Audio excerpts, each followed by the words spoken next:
What the church should not teach is covetousness. You can be blessed and not covetous. You can't be. God wants his children to be blessed. He wants you to walk in the blessing. But you will hate it when you see videos of someone manipulating the members. And in your anger towards such, you now say, all these liars. You generalize. And when they begin to talk about a subject that is your own inheritance, what happens? You are triggered. It's a foul game that the devil is playing on the church, so that as you relinquish what is yours, he can have much more to bring his own people into and use them as bargaining tool. And the cycle never ends.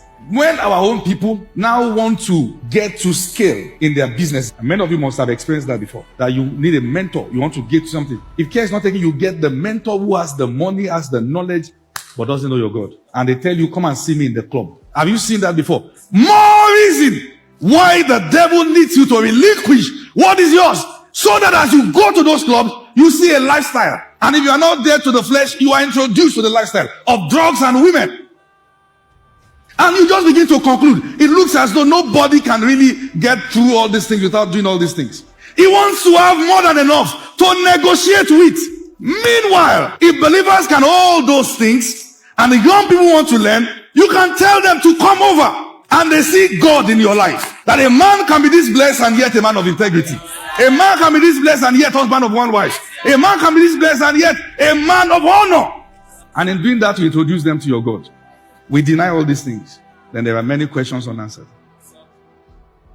Many began smoking for the first time because they met a mentor who is smoking.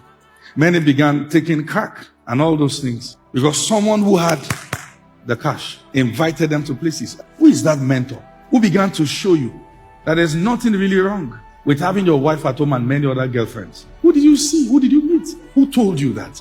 Who told you through his life that once you are rich at this level, it's okay to come back home by 1 a.m.? Where did you see it? What changed? A negotiation is going on and you are bowing already. The prince of this world is showing you his glory. He's showing you that important people only come out at this time of the night. But there is the God of all flesh who is always available at every time. And it's they that do know him that will do exploit. And there are few remnants. And that's why when we get to this realm, it is painful. Because there are very few believers that you can point to who are not compromising and yet blessed. So it looks like, well, this is what everybody is doing. So if we're going to get to all this point, we too have to find a way. If you can't beat them, you join them. Says who? Daniel stood in Babylon. You will stand. Many of you in the marketplace, you've got to understand that you have a very serious battle to fight. Because a generation will come searching for your kind who survive what you are trying to survive. When they see that you survive it, they will be able to grant themselves to you. The fact that you are finding few mentors who can trust and, hang around shows you that you have to become what you didn't get. Yes, sir. You have to. Yes, sir. That you can be young, blessed, and have a prayer life. You have to. You have to fight. So that the next generation is not convinced that when it comes to this material blessing, you have to compromise and break principles. You have to be living in sin. No!